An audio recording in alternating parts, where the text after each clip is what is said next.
In just a few weeks, ripples of the financial fallout from the Middle East war are being felt across the globe in homes, shops, restaurants, firms, and at petrol pumps. But which countries on the African continent are winning or losing?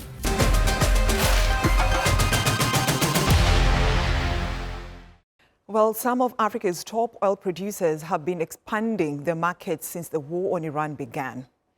Data from OPEC and the U.S. Energy Information Administration, EIA, shows that even though Nigeria imports refined petroleum products, it also exports crude oil to Asia, Europe, and America. And since March, it has added 5 African countries to the list. Well, about half of Angola's crude oil ends up in China, followed by India and Indonesia, with some of its crude oil making its way to the European market. Due to the proximity to the Mediterranean, most of Libya and Algeria's crude oil exports head to the European market.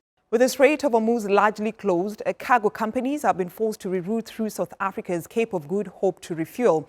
Mauritius' Port Louis has also become a stopover hub for cargo ships. There has been an increase of ships refueling at Namibia's Walvis Bay and Luradis port, according to marine officials. Kenya says it has also recorded an influx of vessels docking at Lamu port. You've been able to see that the port now is nearly up to its capacity in terms of containerized cargo. You can see there's a container ship which is there, and we have other container ships that are coming also. In the next week again, or the weeks to come ahead, we are expecting several vessels to call at this port of Lamu. But people across Africa have seen a drastic spike in food and fuel prices as governments warn that they are running out of fuel stocks. Now, South Sudan's capital is now facing electricity rationing.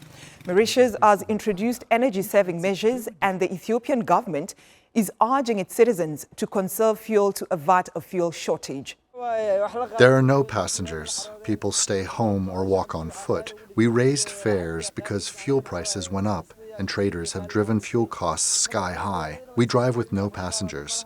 The city has few riders, and they won't pay the higher fares. Joining us now from Cape Town, South Africa, is Carlos Lopez, professor at the Mandela School of Public Governance at the University of Cape Town. Thank you for joining us here on Africa Matters. Straight into it. So, which African countries are benefiting or losing out from the Middle East war, and how? Well, certainly we know that the oil exporting countries will benefit from the increase in prices. We have about 50% increase if we compare the prices today with what we had in February. And, there are predictions we may go all the way to $120 per barrel, which will definitely be beneficial for Nigeria, Algeria, Angola, Libya, and other oil exporting countries. But this being said, these same countries will face a battery of problems that are linked to the Gulf War. One of them is the cost of fertilizers. Another one is definitely the fact that some of their other metals depend on sourcing sulfur and other ingredients that are coming normally from the Gulf. This is definitely the case also for countries that export products that need refining in the Gulf, such as gold. So there is a bit of a give and take in terms of what you can benefit and what you will lose. And we know also that some countries are particularly exposed on oil imports. For instance, DRC, Congo, you may lose about 3% of their GDP just because of an increase of about $20 per barrel. And we have countries like Uganda, Tanzania, Kenya, Ethiopia that may suffer all the way to 1% of their GDP just on oil. But then you have the other factors as well, and the fact that some of these countries have huge dependency on the Gulf in different ways. For instance, logistics, also the fact that remittances from the Gulf are going to go down significantly because of the situation. So you have also the fact that a lot of the investments that were coming to Africa of late were mostly sourced from Gulf countries. All right. And it's good you've painted for us a picture of, the benefits and also what African countries stand to lose in terms of the ones who are benefiting. But then, are there hidden risks for these countries that will be exporting, the crude oil to other countries?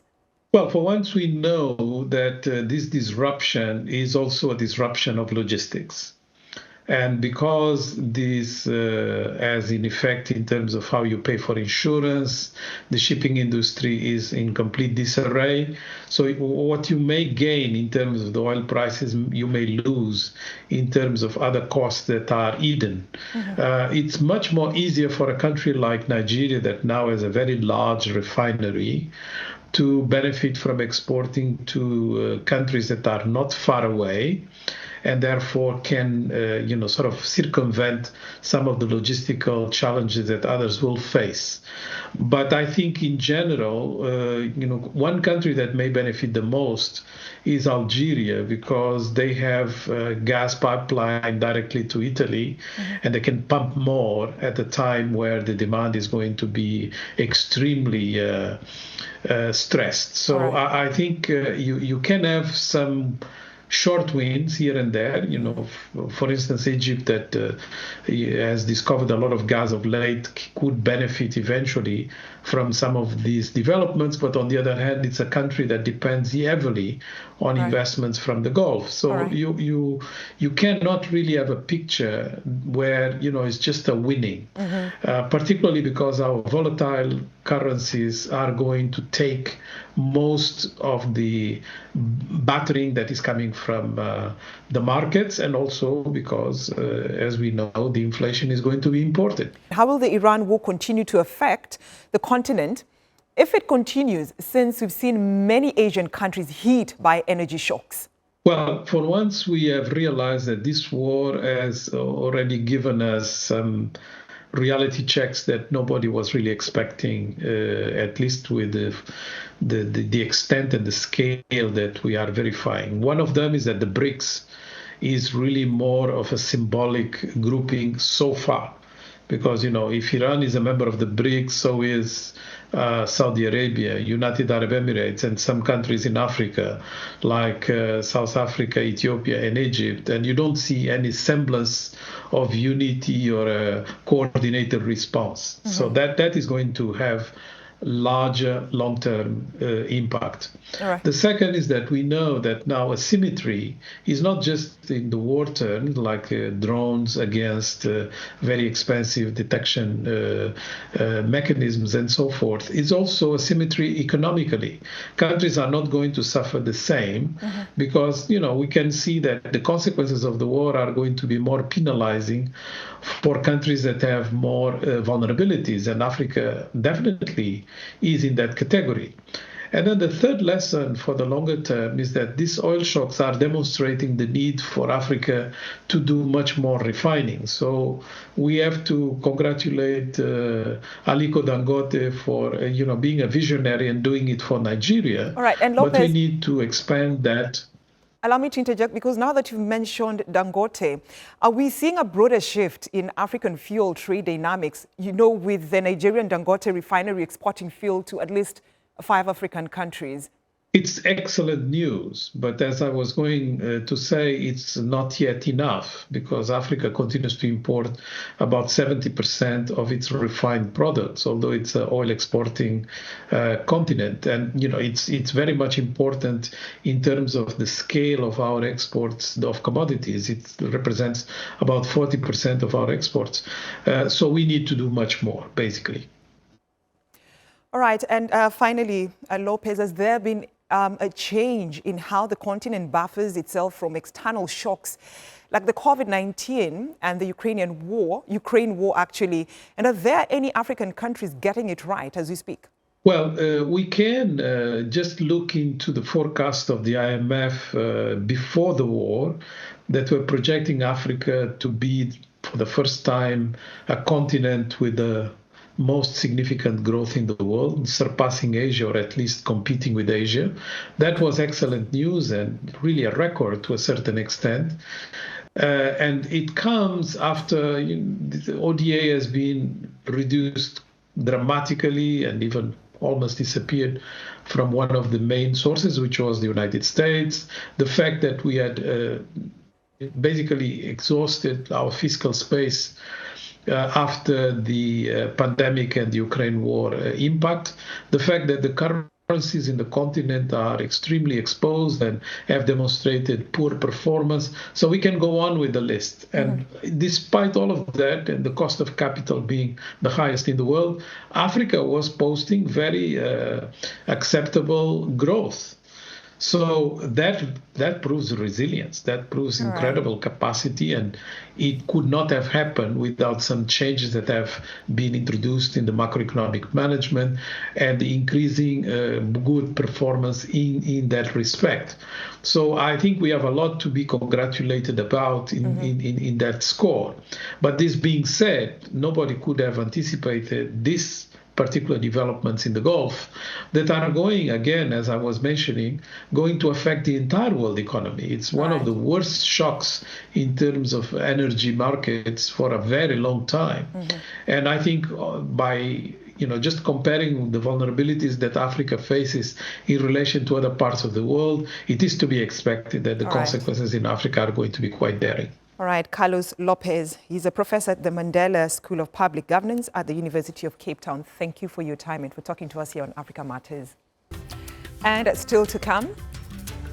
I'm in Zamfara, northwest Nigeria, where illegal gold mining is funding armed bandits and violence. Now officials say new technology could help restore control.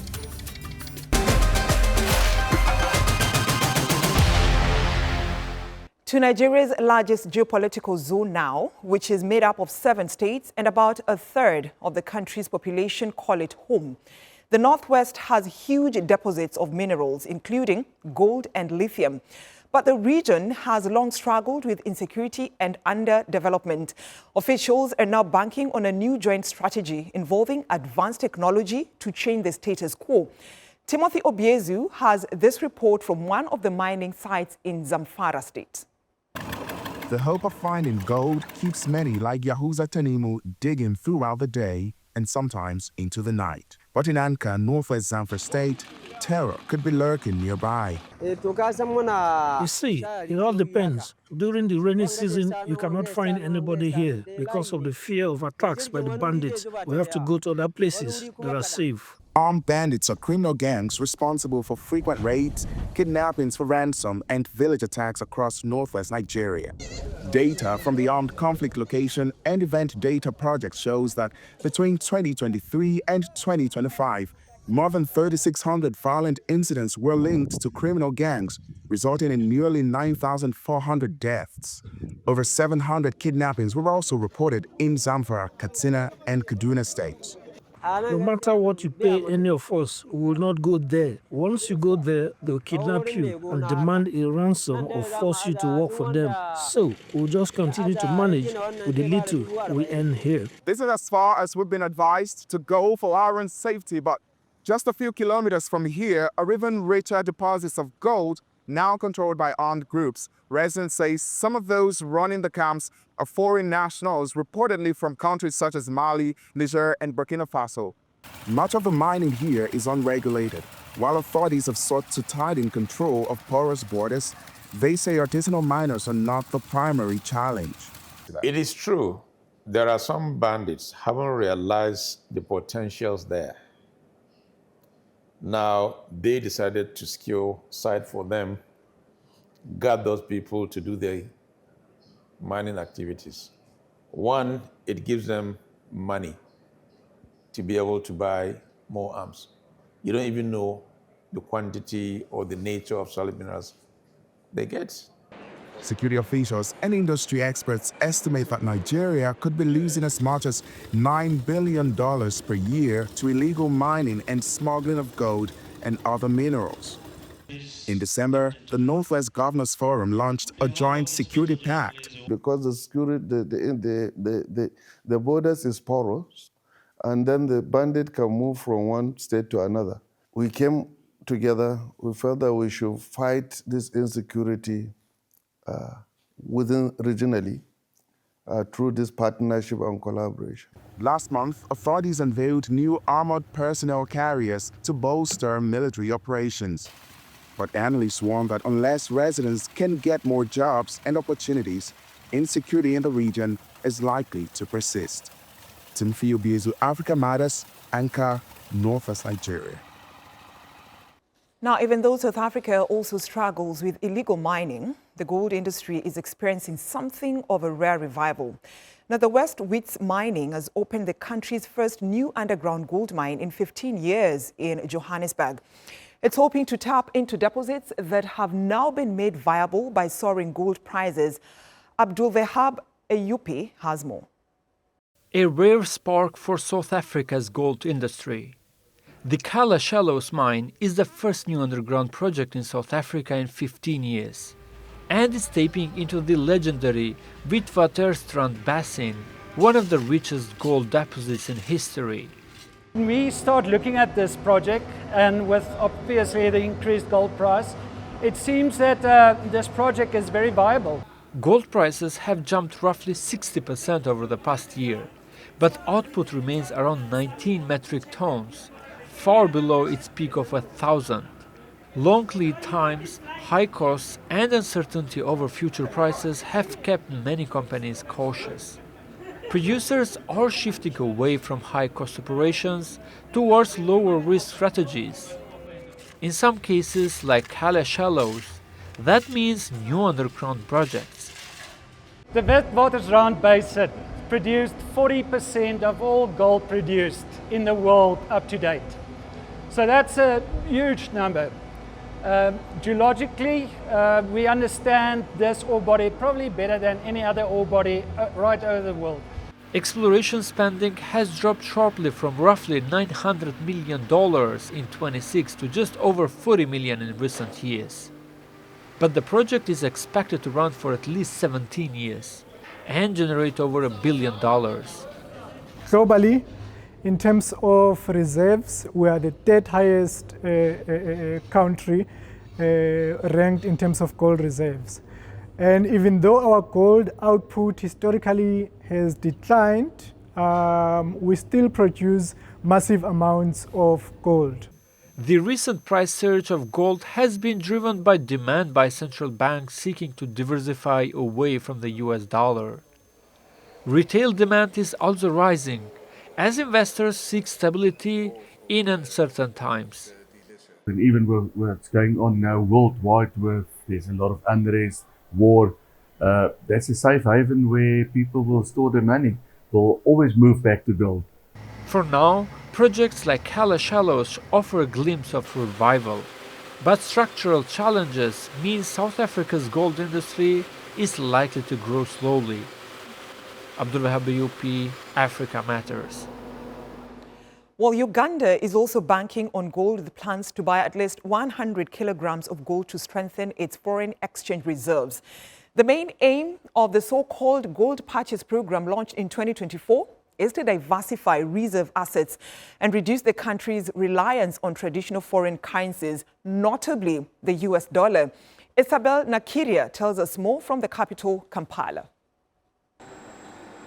Uganda is backing its foreign exchange reserves with gold. The country's central bank says it's finalizing its purchase agreements with several refineries so that it can buy up to 100 kilograms of gold between March and June this year. Most countries in the world that have very strong economies and that always have their currencies backed by gold to be able to manage in times of what? Of shocks. Some buy it, others are producers. Like South Africa is a producer of what? Of gold. But when you go to the Arab world, they always buy and stock. The rise in the price of gold is driving countries to review their economic policies. Emerging markets like Uganda are now diversifying their reserve assets away from the dollar. With rising geopolitical tensions and instability, Uganda hopes building its own gold holdings will earn it a stronger and more stable economy. Despite low domestic production, Uganda's gold exports have risen more than fivefold to $6.4 billion in 6 years, according to the central bank data, overtaking coffee as its top foreign exchange earner. Gold is the highest export receipt we get, but also it's the highest import invoice that also we get. That's the paradox. Actually, when I looked at the difference for that current account, when you look into the trade balance for gold only, it is about $200 million only. What does that imply? It means actually that gold, most possibly is not ours. The government says about 31 million tons of gold deposits have been discovered in the east of the country, and it will soon license artisanal miners and buy from them as well as other medium and large companies. A Chinese-run mine is also expected to start large-scale production, refining 1.2 tons of gold annually. Kampala hopes refining its own gold will not only create thousands of jobs, but will also add value and traceability. Isabel Nakiria, Africa Matters, Kampala, Uganda. Now, switching gears, we head to the Central African Republic next, where dozens of former fighters from the 3R armed group recently laid down their weapons. Local government officials, along with the UN mission, are aiming to disarm about 300 ex-combatants as part of a national disarmament drive. Elias Avji has more. The tranquility of Koi town is no longer broken by gunfire, but the quiet shuffle of men surrendering their weapons. 74 former fighters from the 3R movement, or Return, Reclamation and Rehabilitation Armed Group, take a step towards peace. We did not take up arms by choice. It was imposed upon us, but now, since there is an agreement between us and the government, we will continue to disarm until the very last elements. The conflict erupted in late 2012 when a coalition of northern rebel groups known as the Seleka seized the capital, sparking a brutal cycle of reprisal attacks from other militia. For years, groups like the 3R and the UPC, Union for Peace in the Central African Republic, controlled vast swaths of the country. Despite several peace deals, fighting only began to dissipate after a landmark agreement in April 2025, which saw these major groups finally agree to dissolve. Supported by UN mission in the country, MINUSCA, local authorities are ensuring that every bullet and barrel is accounted for. A key step in ending the violence that has displaced 1 in 5 Central Africans, according to the UN. We managed to disarm and demobilize 74 elements. The plan was for 70, but more arrived. They are now disarmed and demobilized. Beyond the rifles, biometric registration and medical screenings mark the beginning of a transition back into civilian life. As the trucks carry away the remnants of a decade of war, they leave behind the hope that this time, peace in the Northwest will last. Elias Avji, Africa Matters. To New York now, where the UN General Assembly has voted to recognize the transatlantic slave trade as the gravest crime against humanity. Ghana tabled the resolution and urged UN member states to consider apologizing for the slave trade and contributing to a reparations fund. The proposal was adopted with 123 votes in favor, while the United States, Israel and Argentina opposed it. Grace Kuria Kanje tells us more. The Assembly will now take a decision on draft resolution A/80/.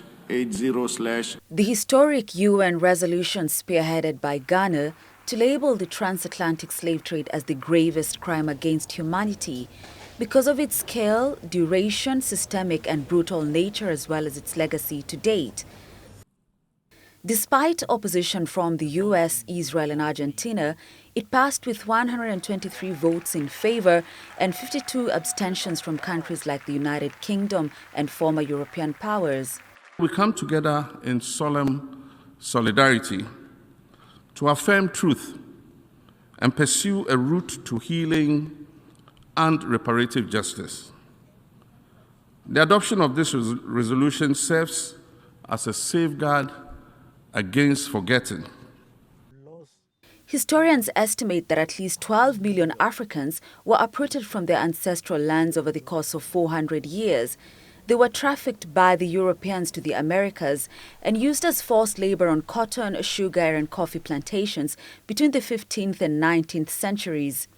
The colonial powers, Portugal, Britain, France, and Germany, they have never been sincere to Africa because of the fact that they know that paying competitors of Africa, they may not be able to recover if really we want to quantify the reparation that African deserves in terms of the cruelty they meted to her during the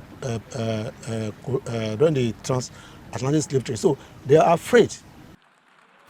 The African Union and Caribbean countries have been pushing for accountability and reparations for historical injustices by former colonial powers.